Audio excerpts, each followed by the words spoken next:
ನಿಮಗೆ bottom of the deck ಬಂದಿರುವಂತಹದ್ದು 2 of swords ಬಂದಿದೆ. ಯಾವುದೋ ಕೆಲವು ವಿಚಾರಗಳಲ್ಲಿ ಹೇಗೆ ಡಿಸಿಷನ್ಸ್ ನ ತಗೋಬೇಕು, ಏನ್ ಮಾಡ್ಬೇಕು, ಹೇಗ್ ಮಾಡಿದ್ರೆ ಏನಾಗತ್ತೆ.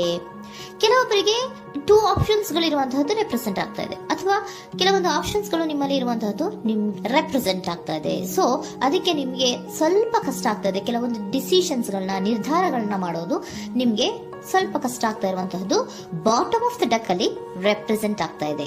ನಿಮ್ಮ ಲವ್ ರಿಲೇಶನ್ಶಿಪ್ ಹೇಗಿತ್ತು ಅನ್ನೋದನ್ನ ನೋಡೋದಾದ್ರೆ ಚೆನ್ನಾಗಿ ರೆಪ್ರೆಸೆಂಟ್ ಆಗ್ತಾ ಇದೆ. Ace of cups, queen of wands and magician card ಬಂದಿದೆ.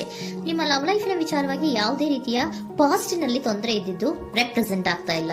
ನೀವು ತುಂಬಾ ಚೆನ್ನಾಗಿದೆ, ಒಂದು ಕ್ಯೂರಿಯಾಸಿಟಿ ಇತ್ತು, ಬಹಳಷ್ಟು ತುಂಬಾನೇ ನೀವು ಲವ್ ಲೈಫಿನ ವಿಚಾರದಲ್ಲಿ ಬಂದಾಗ ನೀವು ನಿಮ್ಮ ಲವ್ ಲೈಫಿನಲ್ಲಿ ತುಂಬಾನೇ ಮಾತಾಡಿದ್ದೀರಾ. ನೀವಿಬ್ರು ತುಂಬಾ ಟಾಕ್ಟಿವ್ ಆಗಿ ಇಬ್ರು ಕೂಡ ತುಂಬಾ ಚೆನ್ನಾಗಿ ಮಾತಾಡಿದ್ದೀರಾ. ಅಟ್ ಪ್ರೆಸೆಂಟಿನಲ್ಲೂ ಕೂಡ ನಿಮ್ಮ ಲವ್ ಲೈಫಿನ ವಿಚಾರದಲ್ಲಿ ಯಾವುದೇ ರೀತಿಯ ತೊಂದರೆಗಳು ಕೂಡ ಇಲ್ಲೇನು ರೆಪ್ರೆಸೆಂಟ್ ಆಗ್ತಾ ಇಲ್ಲ. The empress card, the emperor and page of swords ಬಂದಿದೆ. ನಿಮ್ಮ ಲವ್ ಲೈಫಿನ ವಿಚಾರದಲ್ಲಿ ಒಂದು ರಾಜ ರಾಣಿ ತರ ರೆಪ್ರೆಸೆಂಟ್ ಆಗ್ತಾ ಇದೆ. ಇಂಪ್ರೆಸ್ ರೆಪ್ರೆಸೆಂಟ್ ಮಾಡೋದೇನೋ ಕ್ವೀನ್ ಅನ್ನ ರೆಪ್ರೆಸೆಂಟ್ ಮಾಡುತ್ತೆ, ಎಂಪರರ್ ರೆಪ್ರೆಸೆಂಟ್ ಮಾಡೋದೇನೋ ಕಿಂಗ್ ಅನ್ನ ರೆಪ್ರೆಸೆಂಟ್ ಮಾಡುತ್ತೆ. ಒಂದು ರಾಜ ರಾಣಿ ಅನ್ನೋ ತರ, ಒಂದು ಮೇಡ್ ಫಾರ್ ಈಚ್ ಅದರ್ ಅನ್ನೋ ತರ ನಿಮ್ಮ ರಿಲೇಶನ್ಶಿಪ್ ಇರುವಂತಹದ್ದು ಅಟ್ ಪ್ರೆಸೆಂಟಿನಲ್ಲೂ ಕೂಡ ಪ್ರೆಸೆಂಟ್ ಆಗ್ತಾ ಇದೆ.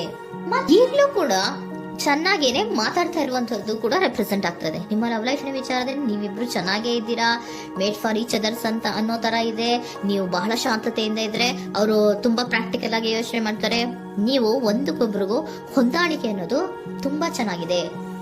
ಯಾವುದೇ ರೀತಿ ತೊಂದರೆ ಇಲ್ಲ. ಈಗಲೂ ಕೂಡ ನೀವು ಆವಾಗ್ಲೂ ಹಿಂದೆನೂ ಮಾತಾಡ್ತಾ ಇದ್ರಿ, ಈಗಲೂ ಕ್ಯೂರಿಯಾಸಿಟಿಯಿಂದ, ಬಹಳ ಇಂಥ್ಯೂಸಿಯಾಸಮ್ ಇಂದ ಈಗಲೂ ಕೂಡ ನೀವು ಚೆನ್ನಾಗೇನೆ ಮಾತಾಡ್ತಾ ಇರುವಂತಹದ್ದು ರೆಪ್ರೆಸೆಂಟ್ ಆಗ್ತಾ ಇದೆ. ಯಾವುದೇ ರೀತಿಯ ತೊಂದರೆಗಳಿಲ್ಲ. ಸೂಪರ್. ಇಮಿಡಿಯೇಟ್ ಫ್ಯೂಚರ್ ಏನ್ ರೆಪ್ರೆಸೆಂಟ್ ಆಗ್ತಾ ಇದೆ? ಇಮಿಡಿಯೇಟ್ ಫ್ಯೂಚರ್ ದ ಹೆಲ್ಫನ್ card, 9 of wands and star card represent ಆಗ್ತಾ ಇದೆ.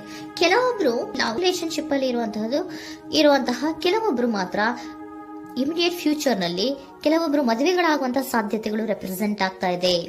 ಒಂದು ಸೀರಿಯಸ್ ಕಮಿಟ್ಮೆಂಟ್ ಇರುವಂತಹದ್ದು, ಬರೀ ಪ್ರೀತಿ ಮಾಡುವಂತಹದ್ದಲ್ಲ, ಒಂದು ಸೀರಿಯಸ್ ಕಮಿಟ್ಮೆಂಟ್ ಅಲ್ಲೂ ಕೂಡ ಇರುವಂತಹದ್ದು ನಿಮ್ಮ ಲವ್ ಲೈಫಿನಲ್ಲಿ ರೆಪ್ರೆಸೆಂಟ್ ಆಗ್ತಾ ಇದೆ. ಮತ್ತೆ 9 ಆಫ್ ವ್ಯಾಂಡ್ಸ್ ಏನಪ್ಪಾ ಅಂದ್ರೆ, ನೀವು ಇಷ್ಟು ದಿನದಿಂದ ಮಾಡ್ಕೊಂಡು ಪ್ರೀತಿಸ್ಕೊಂಡು ಬಂದಿದ್ವಿ, ಇಬ್ರಿಗೂ ಅಡ್ಜಸ್ಟ್ಮೆಂಟ್ ಇದೆ, ಇಬ್ರಿಗೂ ಹೊಂದಾಣಿಕೆ ಇದೆ, ಏನಾಗುತ್ತಪ್ಪ ಅಂತ ಸ್ವಲ್ಪ ನೀವು ಯೋಚನೆಯನ್ನ ಮಾಡ್ತಾ ಇದ್ದೀರಾ ಈ ಲಾಸ್ಟ್ ಮೂಮೆಂಟ್ ಅಲ್ಲಿ. ಬಟ್ ಯೋಚನೆಯನ್ನ ಮಾಡುವಂತಹ ಅವಶ್ಯಕತೆ ಇಲ್ಲ. ನಾನು ಇದಕ್ಕೆ ಒಂದು ಕ್ಲಾರಿಫಿಕೇಶನ್ ಕಾರ್ಡ್ ಅನ್ನ ತಗೊಂಡಾಗ ಸನ್ ಕಾರ್ಡ್ ಬಂದಿದೆ. So sun is represented by light. ನಿಮ್ಮ ಲವ್ನಲ್ಲಿ ಒಂದು ಪಾಸಿಟಿವ್ ಲೈಟ್ ಇದೆ. ಸೊ ಹೆದರುವಂತಹ ಅವಶ್ಯಕತೆ ಏನೂ ಇಲ್ಲ. ಸ್ಟಾರ್, ಸನ್ ಬಂತು, ಸ್ಟಾರ್ ಬೇರೆನಾ? ಸ್ಟಾರ್ ನಿಮ್ಮ ಲವ್ ಲೈಫಿನ ವಿಚಾರದಲ್ಲಿ ಸ್ಟಾರ್ ಕೂಡ ಇದೆ. ಕೆಲವೊಬ್ಬರಿಗೆ ಮದುವೆ ಕೂಡ ಆಗುವಂತಹ ಸಾಧ್ಯತೆಗಳು ನಿಮ್ಮ ಲವ್ ಲೈಫಿನ ವಿಚಾರದಲ್ಲಿ ರೆಪ್ರೆಸೆಂಟ್ ಆಗ್ತದೆ. ಯಾವುದೇ ರೀತಿಯ ನೆಗೆಟಿವ್ ಆಗಿರುವಂತಹದ್ದು ಏನೂ ಬಂದಿಲ್ಲ. ಆಲ್ ಪಾಸಿಟಿವ್ ಕಾರ್ಡ್ಸೇ ಬಂದಿದೆ. ಲವ್ ಲೈಫಿನ ವಿಚಾರದಲ್ಲಿ ಯಾವುದೇ ರೀತಿಯ ತೊಂದರೆಗಳು ಇದ್ದ ಹಾಗೆ ಕಾಣಿಸ್ತಾ ಇಲ್ಲ. ಬಟ್ ನೀವು ಸ್ವಲ್ಪ ಕೆಲವೊಂದು ಏನ್ ಮಾಡೋದು ಅಂತ ಸ್ವಲ್ಪ ನೀವು ಆಲೋಚನೆಯನ್ನ ಮಾಡ್ತಾ ಇರುವಂತಹದ್ದು, ಸ್ವಲ್ಪ ಕೆಲವೊಂದು ನಿರ್ಣಯಗಳನ್ನ ಮಾಡೋದಕ್ಕೆ ಸ್ವಲ್ಪ ಕಷ್ಟ ಆಗ್ತಾ ಇರುವಂತಹದ್ದು ರೆಪ್ರೆಸೆಂಟ್ ಆಗ್ತಾ ಇದೆ ಅಷ್ಟೇ. ಅಷ್ಟನ್ನ ಬಿಟ್ಟರೆ ನಿಮ್ಮ ಲವ್ ಲೈಫಿನ ವಿಚಾರದಲ್ಲಿ ಯಾವುದೇ ರೀತಿಯ ತೊಂದರೆಗಳೇನು ಇಲ್ಲಿ ರೆಪ್ರೆಸೆಂಟ್ ಆಗ್ತಾ ಇಲ್ಲ. ಏಂಜಲ್ ಗೈಡೆನ್ಸ್ ಏನ್ ಹೇಳ್ತಾ ಇದ್ದಾರೆ? ನಿಮಗೆ ಫಸ್ಟ್ ಕಾರ್ಡ್ ಕೊಟ್ಟಿರುವಂತಹದ್ದು ಏಂಜಲ್ ಗೈಡೆನ್ಸ್ ಅವರು ಇನ್ ದ ನಿಯರ್ ಫ್ಯೂಚರ್, ಸದ್ಯದಲ್ಲಿಯೇ ಎಲ್ಲವೂ ಕೂಡ ನೀವು ಅನ್ಕೊಂಡಿದ್ದ ತರನೇ ಆಗುತ್ತೆ. ಏಂಜಲ್ ಗೈಡೆನ್ಸ್ ಕೊಡ್ತಾ ಇರೋದು ಬಿ ಅಸರ್ಟಿವ್. ಯಾಕೆ ಬಿ ಅಸರ್ಟಿವ್ ಅಂತ ಕೊಟ್ಟಿದ್ದಾರೆ? ಇಲ್ಲಿ ಸ್ವಲ್ಪ ಡಿಸಿಷನ್ಸ್ ನ ಮಾಡೋದು ಕಷ್ಟ ಆಗ್ತಾ ಇದೆ ಅಲ್ವಾ ನಿಮ್ಗೆ, ಸೊ ಎನರ್ಜಿಯಲ್ಲಿ. ಸೊ ಅದಕ್ಕೆ ಹೇಳ್ತಾ ಇದ್ದಾರೆ ದೃಢವಾಗಿರು, ಆತ್ಮವಿಶ್ವಾಸದಿಂದ ಇರು, ಯಾವುದಕ್ಕೂ ನೀವು ಹೆದರ್ಕೋಬೇಡ ಅಂತ ಹೇಳ್ತಾ ಇದ್ದಾರೆ. ಪೀಸ್ಫುಲ್ ರೆಸಲ್ಯೂಷನ್, ಎಲ್ಲವೂ ಕೂಡ ಶಾಂತಿಯುತವಾಗಿಯೇ ಮುಗಿಯುತ್ತೆ, ನೀನೇನಕ್ಕೂ ಯೋಚನೆಯನ್ನ ಮಾಡಬೇಡ. ಮೆಡಿಟೇಷನ್ ಬ್ರಿಂಗ್ ಆನ್ಸರ್, ಮೆಡಿಟೇಷನ್ ಇಂದ ನಿಮ್ಗೆ ಆನ್ಸರ್ ಗಳಿರುತ್ತೆ. ಸ್ವಲ್ಪ ಕೂಲ್ ಆಗಿರಿ, ಸಮಾಧಾನವಾಗಿರಿ. ಲವ್ ಲೈಫಿನಲ್ಲಿ ಯಾವುದೇ ರೀತಿಯ ಹಿಂದೆಯೂ ಇರಲಿಲ್ಲ, ಈಗ್ಲೂ ಇಲ್ಲ, ಮುಂದೆಯೂ ಕೂಡ ನಿಮ್ಗೆ ಯಾವುದೇ ರೀತಿಯ ತೊಂದರೆಗಳು ರೆಪ್ರೆಸೆಂಟ್ ಆಗಿಲ್ಲ. ಖುಷಿಯಿಂದ ಇರಿ. ಕೆಲವೊಬ್ಬರಿಗೆ ಮ್ಯಾರೇಜ್ ಅನ್ನು ಕೂಡ ಇಲ್ಲಿ ರೆಪ್ರೆಸೆಂಟ್ ಮಾಡ್ತಾ ಇದೆ. ಮತ್ತೆ ಕೆಲವೊಬ್ಬರಿಗೆ ಸೀರಿಯಸ್ ಕಮಿಟ್ಮೆಂಟ್ ಸಿಗುವಂತಹ ಸಾಧ್ಯತೆಗಳು ರೆಪ್ರೆಸೆಂಟ್ ಆಗ್ತದೆ.